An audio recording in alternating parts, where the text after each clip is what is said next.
धनवा की कविता जिसका नाम है पतंग। और जो आलोक धनवा है इनका 1948 में बिहार में एक जनपद है मुंगेर, वहाँ पर इनका जन्म होता है। और जो इनकी प्रमुख रचनाएं हैं वो है जनता का आदमी, जो कि 1972 में प्रकाशित होती है। बागी हुई लड़कियां, ब्रूनो की बेटियां। ब्रूनो की जो बेटियां हैं इससे इनको खूब प्रसिद्धि मिली। और एकमात्र इनका संग्रह दुनिया रोज बनती है। जिस कविता को हम पढ़ने जा रहे हैं पतंग, ये पतंग कविता इसी से ली गई है। दुनिया रोज बनती है और ये 1998 में हमारे प्रकाश में आती है। ठीक है। इनको जो प्रमुख सम्मान है, राहुल सम्मान, बिहार का राष्ट्रभाषा परिषद सम्मान, बनारसी दास प्रसाद भोजपुरी सम्मान और पहल सम्मान ना। तो 7वें और 8वें दशक में कवि आलोक धनवा जिसको पढ़ रहे हैं, बहुत छोटी सी अवस्था में 1948 का इनका जन्म है और 72 से इन्होंने कविता रचना प्रारंभ कर दी है ना। लेकिन ज्यादा रचनाएं नहीं थी, कुछ एक रचनाएं थी। लेकिन उस समय के जो युवा कवि थे, उन सब के जुबान पर इनकी कविताएं थी ना। आलोक धनवा ने बहुत कम लिखा है, लेकिन जितना लिखा बड़ा गुणवत्तापूर्ण लिखा है ना। मतलब थोक के भाव कोई भी रचना नहीं की। और मात्र 4 ही पुस्तकें जैसे अभी मैंने बताई, और एकमात्र जो संग्रह दुनिया रोज बनती है वो इनका एकमात्र संग्रह है, जो इनकी कविताओं का संकलन 1998 में प्रकाशित होता है। काव्य संग्रह के अलावा पिछले 2 दशकों से लगभग 20-25 सालों से वो क्या कर रहे हैं, एक व्याख्याता के रूप में या यूनिवर्सिटी में जाकर के अपने जो भी उनको विषय दिया जाता है उस पर वो अपने विचार व्यक्त करते हैं और उसके बदले में उनको पारिश्रमिक प्राप्त होता है। एक सामाजिक कार्यकर्ता है और सांस्कृतिक रूप से ये समाज से जुड़े हुए हैं और विभिन्न तरह के कार्यक्रमों को ये करते रहते हैं। पतंग जिस कविता को हम पढ़ने जा रहे हैं बहुत लंबी कविता है और इसका तीसरा भाग केवल यहाँ पर हमारी पाठ्य पुस्तक में लिया गया है। और पतंग के बहाने से आलोक धनवा ने बाल सुलभ इच्छाओं का, उमंगों का और उनकी इच्छाओं का चित्रण किया है। बाल क्रियाकलापों और प्रकृति में आए परिवर्तन को अभिव्यक्त करने के लिए उन्होंने अच्छे बिंबों का उपयोग किया है। जैसे कि आपको जानकारी है, बिंब कहते हैं साहित्य में जब हम किसी कविता को पढ़ते हैं तो पढ़ते पढ़ते जब हमारे सामने उसका चित्र उपस्थित हो जाता है उसको बिंब कहते हैं। तो दृश्य बिंब है, इसमें श्रव्य बिंब है, स्पर्श बिंब इसके अंदर आएंगे। पतंग बच्चों की उमंगों का रंग बिरंगा सपना है और आसमान पे उड़ती हुई पतंगे ऊंचाइयों की लहरें हैं जो बाल मन को छूना चाहती है, या बाल मन जिन्हें छूना चाहता है उनके पार जाना चाहता है। जिस तरह से आकाश में पतंगे लहराती उड़ती हैं, तो इसी तरह से छोटे छोटे बच्चों के अंदर भी तरह तरह की कल्पनाएं होती है, तरह तरह के विचार उनके मन में आते रहते हैं। जो कविता है धीरे धीरे बिंबों की एक ऐसी दुनिया की ओर ले जाती है जहाँ पर शरद ऋतु का चमकीला इशारा है, जहाँ पर तितलियों की रंगीन दुनिया है और दिशाओं का मृदंग है। यानी मृदंग एक तरह का वाद्य है जो बड़ा पवित्र जिसकी आवाज होती है, बड़ा स्वर उसमें निकलता है। अच्छा, और जहाँ छतों के खतरनाक कोने से गिरने का भय है तो दूसरी ओर वो भय पर जा पाते हैं, बच्चे विजय पाते हैं। जितना वो जीवन में संघर्ष करते हैं, संघर्ष के बाद उसके बाद वो क्या हो जाते हैं, उससे और ज्यादा क्या हो जाते हैं, भय से लड़ने की इच्छा उनके अंदर जागृत होती है। वे हर बार नई नई पतंगों को सबसे ऊंचा उड़ाने का हौसला लिए फिर भादों के बाद के, यानी कि अभी सावन का महीना चल रहा है, सावन के बाद भादो आएगा और उसके बाद जो आश्विन कार्तिक है, इन 2 महीनों की हम बात कर रहे हैं, जब आसमान बिल्कुल साफ सुथरा हो जाता है, गर्मी चली जाती है, किसी तरह की जो मौसम की विपरीत परिस्थिति वो हमारे बाद हमें परेशान नहीं करती है। तो पतंग आलोक धनवा की 3 हिस्सों में भरी एक लंबी कविता है, किंतु तीसरा हिस्सा ही पाठ्यक्रम में शामिल किया है। कविता में आया हुआ पतंग शब्द असल में बहुत सी बातों का प्रतीक है। वह कल्पना, उमंग, उत्साह, उड़ान और विकास का प्रतीक बनकर कविता में नए प्रतिमान या नए अर्थों की रचना करता है। इसको चाहो तो लिख भी सकते हैं, ठीक है। बिंब और प्रतीक विधान से भी कविता क्या है, समृद्ध है। यानी कि हर एक जहाँ जहाँ हम पढ़ते चलेंगे वहाँ हमें क्या आएगा, जैसे कि शरद आया फूलों को बात करते हुए, है ना, घंटी जोर से बजाते हुए, हाँ, या दिशाओं का मृदंग बजाते हुए, तो बिंब है, प्रतीक विधान है। बच्चे यहाँ पर गिरते उठते संभलते हुए संसार की मुसीबतों का सामना करते हैं और जीवन जीने की तैयारी में पूरी तरह से वो समर्थ या शामिल नजर आते हैं। तो हम सब मिलकर के पहले क्या करेंगे, इस कविता का वाचन करेंगे, सस्वर वाचन करेंगे एक साथ। लेकिन इससे पहले ना हमारी जो छह ऋतु हैं, इन ऋतुओं को एक बार देख लेते हैं। पास से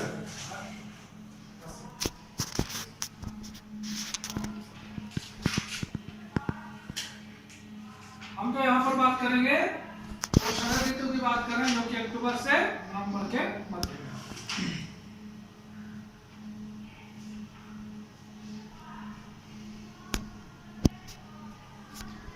एक बार मेरे साथ सब बोलेंगे साथ।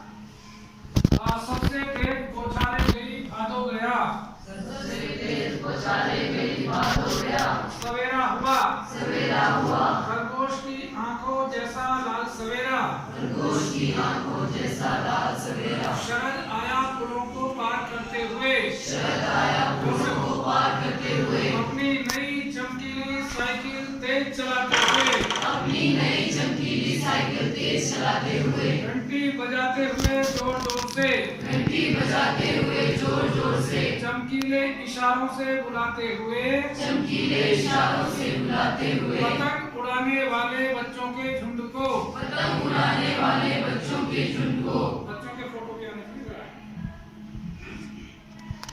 चमकीले इशारों से बुलाते हुए, चमकीले इशारों से बुलाते हुए, और आकाश को इतना मुलायम बनाते हुए, और आकाश को इतना मुलायम बनाते हुए कि पतंग ऊपर उठ सके, कि पतंग ऊपर उड़ सके, दुनिया की सबसे हल्की, दुनिया की सबसे हल्की और सबसे रंगीन चीज उड़ सके, और सबसे रंगीन चीज उड़ सके, दुनिया का सबसे पतला कागज उड़ सके, दुनिया का सबसे पतला कागज उड़ सके, बांस की सबसे पतली कमानी उड़ सके, बांस की सबसे पतली कमानी उड़ सके, कि शुरू हो सके सीटियों, किलकारियों और तितलियों की इतनी नाजुक दुनिया, कि शुरू हो सके सीटियों, चिड़ियों और तितलियों की इतनी नाजुक दुनिया। जन्म से ही वे अपने साथ लाते हैं कपास, जन्म से ही वे अपने साथ लाते हैं कपास, पृथ्वी घूमती हुई आती है उनके बेचैन पैरों के पास, पृथ्वी घूमती हुई आती है उनके बेचैन पैरों के पास, वे दौड़ते हैं बेसुध छतों को भी नरम बनाते हुए, जब वे दौड़ते हैं बेसुध छतों को भी नरम बनाते हुए, दिशाओं को मृदंग की तरह बजाते हुए, दिशाओं को मृदंग की तरह बजाते हुए, जब वे पेंग भरते हुए चले आते हैं, जब वे पेंग भरते हुए चले आते हैं, डाल की तरह लचीले वेग से अक्सर, डाल की तरह लचीले वेग से अक्सर, छतों के खतरनाक किनारों तक, छतों के खतरनाक किनारों तक, उस समय गिरने से बचाता है उन्हें, उस समय गिरने से बचाता है उन्हें, सिर्फ उनके ही रोमांचित शरीर का संगीत, सिर्फ उनके ही रोमांचित शरीर का संगीत, पतंगों की धड़कती ऊंचाइयां उन्हें थाम लेती हैं, पतंगों की धड़कती ऊंचाइयां उन्हें थाम लेती है, महल एक धागे के सहारे, महज एक धागे के सहारे, पतंगों के साथ साथ वे भी उड़ रहे हैं, पतंगों के साथ साथ वे भी उड़ रहे हैं, अपने रंध्रों के सहारे, अपने रंध्रों के सहारे, अगर वे कभी गिरते हैं छतों के खतरनाक किनारों से, अगर वे कभी गिरते हैं छतों के खतरनाक किनारों से, और बच जाते हैं तब तो, और बच जाते हैं तब तो, और भी निडर होकर सुनहरे सूरज के सामने आते हैं, और भी निडर होकर सुनहरे सूरज के सामने आते हैं, पृथ्वी और भी तेज घूमती हुई आती है उनके बेचैन पैरों के पास, पृथ्वी और भी तेज घूमती हुई आती है उनके बेचैन पैरों के पास। तो इसका वाचन था और वाचन से काफी कुछ चीजें आपको स्पष्ट हो गई होंगी, है ना। तो इसकी जो व्याख्या है, जैसे कि कवि ने सबसे पहले कहा कि सबसे तेज बौछारें गई भादो गया, यानी कि जो श्रावण भादो का जो महीना होता है उसमें खूब तेज बारिश होती है, बड़ी तेज बारिश होती है। और आजकल भी आप जगह जगह से जो समाचार सुन रहे हैं सिंगूर के अंदर भी जगह जगह पर क्या हो रहे हैं, बारिश हो रही है या कहीं बादल फट रहे हैं ना। तो उसी की बात कर रहे हैं, सबसे तेज बौछारें गई भादो गया और सवेरा हुआ, यानी कि जो मौसम था जिसमें आलस्य था, जिसमें गर्मी थी, वो मौसम चला गया है। अब आने वाला जो समय है वो कैसा है, उजाले से ओत-प्रोत है, यानी कि हमें जो है ना आगे बढ़ने के लिए वो क्या कर रहा है, वो बुला रहा है। खरगोश की आंखों जैसा लाल सवेरा, और जो प्रभात होता है, सुबह होता है, वो कैसे होता है, जैसे कि खरगोश की आंखें होती है बिल्कुल लाल, यानी कि हम इसे ऐसे देख सकते हैं, प्रातः काल का जो आसमान होता है बिल्कुल साफ होता है, और उससे सूर्य निकलता हुआ जब आता है तो बिल्कुल कैसे होता है, रक्त वर्ण होता है। तो वहीं पर एक कवि ने क्या की, कल्पना की और इसमें उदाहरण लिख दिया कि कैसा है वो, जैसे कि खरगोश की आंखें होती है लाल, बड़ी पवित्र होती हैं और वो जो ना बड़ी चमकदार होती है। तो इसी तरह से सूर्य भी प्रातः काल में क्या होता है, चमकदार होता है और पवित्र होता है। इस कविता में क्या है कि शरद जो ऋतु है ना उसका मानवीकरण किया गया है। तो शरद आया पुलों को पार करते हुए, तो कौन से पुल है ये पुल हमारे वही हैं जो हमारी ऋतुएं हैं। इससे पहले क्या था, वर्षा का मौसम था, वर्षा ऋतु थी, तो वर्षा ऋतु जो है ना वो इस तरह के जो हमारी ऋतुओं रूपी जो पुल हैं उन्हें पार करते हुए क्या आ गया, शरद आ गया। अपनी नई चमकीली साइकिल तेज चलाते हुए, यानी कि चमकीली साइकिल तेज से मतलब क्या है, जब प्रातः काल होता है, प्रभात होता है, तो उस समय पर क्या होता है, जैसे एक गति होती है तो उसी तरह से क्या होता है, प्रभात में सवेरे में भी गति होती है। और घंटी जोर जोर से बजाते हुए, जैसे साइकिल होती है, साइकिल की घंटी होती है, तो इसी तरह से हमारे मौसम में भी क्या है, एक आह्वान होता है, एक बुलावा होता है। मौसम बुलाता है कि घर से बाहर निकलो, पतंग उड़ाओ, खेलो और कूदो, है ना। घंटी जोर जोर से बजाते हुए चमकीले इशारों से बुलाते हैं। चमकीले इशारे क्या है, वही है कि जो हमारा बाहर का जो वातावरण है या जो हमारा जो बाहर का जो सवेरा है ना, जिसमें ना गर्मी है, ना सर्दी है, ना मक्खी है, ना मच्छर है, तो वो क्या है, और आलस्य ऐसे में दूर हो गया, शरीर से जड़ता दूर हो गई है। तो पतंग उड़ाने वाले जो छोटे छोटे बच्चे हैं, उन झुंड को जो घरों के अंदर कैद हैं या जो बारिश की वजह से घर के अंदर कैद थे, उन सबको क्या करता है, वो बुलाने का काम कर रहा है। ठीक है, इसका शिल्प सौंदर्य देखिए, इसको अगर हम देखें, भाषा बिल्कुल क्या है, साहित्यिक खड़ी बोली। ठीक है, इतना क्या लिख लो, और कहने का ढंग बिल्कुल साधारण से रूप में कवि ने इसको कहा है ना। जैसे क्या है, शुरुआत जैसे होता है, शुरुआत में क्या है इसके, देखो बिल्कुल साधारण तरीके से कहा है कि सबसे तेज बौछारें गई और सवेरा हो गया, साधारण सी बात है ना। और क्या है, गति को विधान, दृश्य श्रव्य स्पर्श बिंब का सुंदर उदाहरण है, यानी कि जब हम क्या ना इसकी बात करते हैं, दृश्य बिंब, जैसे खरगोश की आंखों की बात कर रहे हैं, या साइकिल तेज चलाते हुए शरद ऋतु की बात करते हैं, शरद आया पुलों को पार, तो हम उसको देख सकते हैं, ऐसा लगता है ना। स्पर्श बिंब का उदाहरण है। और जो शरद ऋतु है उसका मानवीकरण किया है, किस रूप में, कि शरद आया साइकिल तेज चलाते हुए, देखिए हो गया। और दूसरा क्या है, घंटी बजाते हुए, तो मानवीकरण हो गया शरद ऋतु का, है ना। और खरगोश की आंखों जैसा लाल सवेरा, तो इसमें क्या हो गया, उपमालंकार है।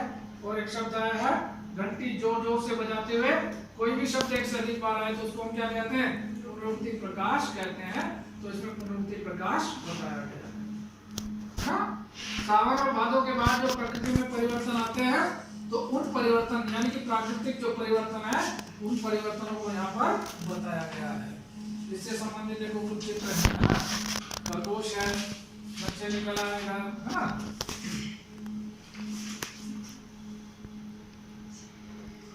और देखो चमकीले इशारों से बुलाते हुए और आकाश को इतना मुलायम और निर्मल बनाते हुए, यानी कि शरद ऋतु में आसमान क्या हो जाता है, बिल्कुल साफ हो जाता है, स्वच्छ हो जाता है ना। वर्षा के बाद आसमान क्या हो जाता है, साफ हो जाता है। और जब तक वर्षा नहीं होती, आसमान में क्या रहती है, हमेशा या तो कालीमा रहती है या उसमें जो ना बहुत सारी धूल रहती है, वो साफ सुथरा नहीं रहता है। तो बारिश के बाद ऐसा लगता है जैसे सारा आसमान साफ हो गया हो और उसमें हवा भी तेज चल रही है, और जब हवा तेज चलेगी तभी पतंग उड़ सकती है। अगर हम इसकी बात करें सावन और भादों की, एक तो बारिश होती है और दूसरा हमारे वातावरण में नमी बहुत ज्यादा होती है ना। हवा चलती है लेकिन नमी होती है, लेकिन पतंग का उड़ना मुश्किल होता है। तो इसलिए हवा तेज चल रही है, पतंग उड़ सकती है, तो पतंग उड़ने का अनुकूल परिवेश बताया गया। यानी कि बच्चे जो है ना, जो घरों के अंदर कैद हैं, उनको ये बताया गया कि भाई मौसम अनुकूल है और वो घर से बाहर आकर के खेल सकते हैं, ठीक है। और क्या है, दुनिया की सबसे हल्की और रंगीन चीज उड़ सके। इसमें देखो बहुत गहरी बात है, यानी कि हल्की है और रंगीन है। यानी कि अगर आपके बच्चे अगर मान लिया कुछ क्या हो, बहुत अपने आप को कमजोर समझते हो, लेकिन उनके मन में तरह तरह के क्या रंगीन सब। तो कहते हैं जब पतंग उड़ सकती है, कागज उड़ सकता है, लकड़ी उड़ सकती है, तो बच्चों के मन के अंदर जो कल्पनाएं हैं, वो बच्चे आसमान क्यों नहीं छू सकते। ओके, बच्चे आसमान क्यों नहीं छू सकते। पतली दुनिया का सबसे पतला कागज उड़ सकता है, बांस की सबसे पतली कमानी उड़ सकती है, और उससे क्या हो सकता है कि शुरू हो सके सीटियों किलकारियों तितलियों की इतनी नाजुक दुनिया। यानी कि पतंग क्या है, बच्चों की एक बाल सुलभ इच्छा है। तो उसके माध्यम से उन्होंने कहा एक नए सवेरे का, एक नए अवसर का एक तरह से क्या हो सकती है, शुरुआत हो सकती है। तितलियों की नाजुक दुनिया के माध्यम से कवि ने बच्चों के कोमल मन और उनकी उमंग भरी इच्छाओं का यहाँ पर क्या है, एक बिंब प्रस्तुत किया है, ठीक है। इसका शिल्प सौंदर्य देख लेते हैं ना। इसमें भी क्या है, साहित्यिक खड़ी बोली है, लगभग सब में बोली आएगा, और बिल्कुल साधारण ढंग से उसने कहा है ना। चमकीले इशारों से बुलाते हुए इसमें कुछ अलग से अलग कहानी ना। आकाश को इतना मुलायम मुलायम बनाते हुए पतंग ऊपर उड़ सके, साधारण सी बात है। प्रतीक बिंब है और श्रव्य भी है, सुना भी जा सकता है, स्पर्श बिंब है, और फिर से शरद ऋतु का इसमें मानवीकरण किया है। जो क्या कर रही है, शरद ऋतु पतंग उड़ाने का काम कर रही है, जो बच्चों को चमकीले इशारों से बुला रही है ना। यानी कि मौसम अनुकूल हो गया। पतंगों तितलियों सीटियों किलकारियों आदि के साथ बच्चों की नाजुक दुनिया शब्द के प्रयोग ने विशेष अर्थ ध्वनि और प्रभाव उत्पन्न कर दिया है कविता में, ठीक है। तितलियों सीटियों और किलकारियों, पतंगों से क्या है, रंग बिरंगा सपना हो गया। तितलियां क्या हो गई, तितलियां एक तरह से नाजुक दुनिया हो गई, और जो सीटियां हैं वो एक तरह से क्या हो गया, बुलावा हो गया, भाई आओ बाहर आओ, घर से बाहर निकलो। और जो किलकारियां हैं वो क्या है, बच्चों की खुशी का प्रतीक ना। इससे संबंधित कुछ और देखते हैं। पतंग की उड़ाई होगी, आपने नहीं उड़ाई तो कभी जब मौका लगे उड़ा। आगे देखिए, बच्चे बड़े कोमल होते हैं, जन्म से ही वे अपने साथ लाते हैं कपास। कपास जानते हो, कपास जानते हैं ना। कपास कहते हैं जो रुई होती है ना, तो उसका एक रूलर होता है, जब खिल होता है, जैसे तेज धूप आती है तो क्या खिल जाता है, और उसके अंदर से कपास निकलती है, उससे फिर धागे बनते हैं, उससे सब कपड़े बनते हैं, ठीक है। तो उसकी बात कर रहे हैं। वे कौन है, यहाँ पर बच्चों की बात कर रहे हैं। तो कौन से बच्चे हैं, जो किशोरावस्था के बच्चे हैं, उनकी बात कर रहे हैं। जन्म से ही अपने साथ क्या करते हैं, कपास लाते हैं, यानी कि जन्म से ही बड़े क्या है, वो कोमल है, और कपास की बात आ गई तो वो निर्मल है, मन से भी बड़े साफ है। और क्या है, जैसे निर्मल होती है, कोमल होती है, तो बच्चे भी कोमल होते हैं। और पृथ्वी घूमती हुई आती है उनके बेचैन पैरों के पास। देखो यहाँ पर फिर से मानवीकरण अलंकार करती है ना। यानी कि जब बच्चे खेलते हैं तो ऐसा लगता है पृथ्वी उनके पैरों के पास, जो वो खेलते हैं ना, कहीं उनको चोट ना लग जाए, पृथ्वी भले ही दूर हो, तो यानी कि इतनी तेज गति से वो जो है क्रिया करते हैं, तो ऐसा लगता है जैसे कि पृथ्वी उनके पैरों के पास चल करके आ रही है। वो बच्चे के जन्म से ही कपास की तरह लचीला शरीर एवं सुकोमल भावना लेकर आते हैं। श्वेत रंग स्वच्छता और पवित्रता का प्रतीक है। पैरों के पास जब वे दौड़ते हैं बेसुध छतों को भी नरम बनाते हुए। यानी कि जब छत पर दौड़ते हैं तो बच्चों के पैर बड़े कोमल हैं, लेकिन वो जब दौड़ते हैं तो छत क्या बन जाती है, उनके लिए बड़ी कोमल बन जाती है ना। एक बार मैंने एक सड़क की व्यथा पढ़ी थी, एक कहानी थी, तो उसमें सड़क कहती है मुझे सबसे बड़ा जो दुख होता है वो ये होता है, अपना दुख बयान कर रही हो कि जब छोटे छोटे बच्चे मुझ पर चलते हैं और मैं गर्म होती हूँ तो उनके पैर जलते हैं, तो मेरा सबसे बड़ा दुख यही है। ठीक है, तो इसी तरह से यहाँ पर क्या है कि पैरों जब वे दौड़ते हैं बेसुध तो ऐसा छत क्या हो जाती है, उनके लिए नरम हो जाती है ना। और दिशाओं को मृदंग की तरह बजाते हुए जब वे पेट भरते हुए चले आते हैं, जैसे दिशाओं में जब जब वो आते हैं तो चारों तरफ क्या होता है, शोर होता है बच्चे जब आते हैं ना, तो उस शोर को क्या कहा, मृदंग कहा। मृदंग का जैसा स्वर क्या होता है, मीठा होता है, बड़े स्वर में होता है, बड़ा निर्मल होता है। तो इसी तरह से बच्चों की जो आवाजें होती है वो भी क्या होती है, बड़ी निर्मल। और वो एक जगह रुककर नहीं बैठते, दौड़ते रहते हैं, तो उनके पग हमेशा क्या रहते हैं, चंचलता से ओत करते हैं ना। और दिशाओं को मृदंग की तरफ बजाते हैं, जब पेंग भरते हुए चले आते हैं। पेंग भरना जानते हो, झूला झूला किसी ने, जब हम झूलते हैं तो एक जगह से हम दूसरी जगह जाने के लिए जब बल लगाते हैं, फोर्स लगाते हैं, उसको क्या कहते हैं, पेंग कहते हैं। तो जब वो क्या करते हैं, मृदंग की तरफ बजाते हुए जब पेंग भरते हुए चले आते हैं, यानी कि बड़ी तेज गति जब आते हैं और डाल की तरह लचीले वेग से अक्सर छतों के खतरनाक किनारों तक, वो छतों के किनारों तक जाते हैं, लेकिन उनका शरीर क्योंकि इतना क्या है, इतना लचीला है, तो गिरते गिरते भी क्या हो जाते हैं, अपने आप को बैलेंस करते हैं और फिर से वो गिरने से बच जाते हैं। लेकिन इतना ही नहीं है, उस समय गिरने से बचाता हुआ सिर्फ उनके रोमांचित शरीर का संगीत, या जब वो पतंग उड़ाते हैं, जैसे जैसे पतंग करती है आसमान में हिलोरे लेती है, वैसे वैसे बच्चे भी क्या करते हैं, जमीन पर हिलोरे लेते हैं। ठीक है, पतंग की धुन में बेसुध होकर दौड़ते हैं, तब मानव छत के पथरीले खतरनाक किनारे भी उनके लिए क्या हो जाते हैं, नरम और सुगम हो जाते हैं। उस समय सिर्फ उनके शरीर का ही रोमांचित संगीत उनको बचाता है। तो शिल्प सौंदर्य लगभग सब जगह एक सा होगा। इसमें देखिए साहित्यिक खड़ी बोली का प्रयोग है, हिंदी के साथ साथ उर्दू का भी इसमें प्रयोग है ना, कहीं कहीं पर उर्दू का भी इसमें प्रयोग किया है। जैसे बेचैन है, बेउपसर्ग है, नर्म है, महज है, खतरनाक है। हिंदी के साथ साथ कवि ने क्या उर्दू शब्दावली का भी प्रयोग किया है। प्रतीक है, बिंब है, श्रव्य दृश्य स्पर्श बिंब का सुंदर प्रयोग। दिशाओं को जैसे कि मृदंग की तरह बजाना और डाल की तरह लचीले वेग में उपमा, यहाँ पर एक तरह से नए बिंब की उन्होंने सृष्टि की है, नए बिंब का प्रयोग किया है। छतों को नरम बनाना में स्पर्श बिंब है, जब बच्चा पैर लगाएगा तो छत का स्पर्श होगा नहीं होगा, तो इसलिए उसमें क्या हो गया, स्पर्श बिंब हो गया। मृदंग की तरह दिशाओं को बजाना में श्रव्य बिंब का प्रयोग किया गया है, और कोमलता के लिए कपास का बिंब अत्यंत मनोहारी है। पतंगों की धड़कती ऊंचाइयां उन्हें थाम लेती हैं महज एक धागे के सहारे। यानी कि जब वो पतंग उड़ाते हैं ना, तो देखो वो जो ना छतों पर है, ये जहाँ पर भी है, गिरने को होते हैं, लेकिन जैसे जैसे पतंग की जो डोर होती है वैसे वैसे क्या होता है, उनका शरीर भी उसी तरह से मुलायम बन जाता है, या उसी तरह से वो क्रिया करता है ना।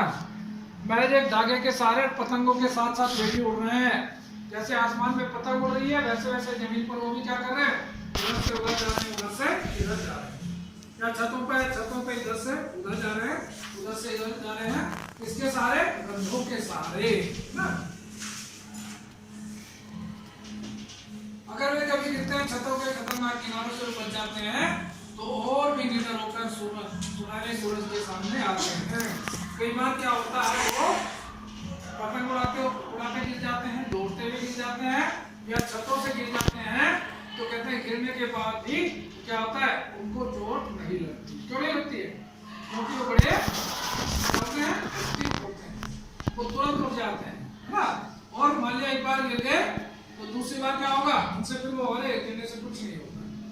ठीक है, यानी कि उनकी हिम्मत बढ़ जाती है उससे, और वो इस तरह से धीरे धीरे क्या करते हैं, जीवन में निरंतर आगे बढ़ते जाते हैं। और भी निडर होकर सुनहरे सूरज के सामने आते हैं, यानी कि उसके बाद जो ना वो क्या हो जाते हैं, पहले से ज्यादा सशक्त होकर के आते हैं, चमकदार होकर के आते हैं, सूरज की तरह चमकते हुए आते हैं।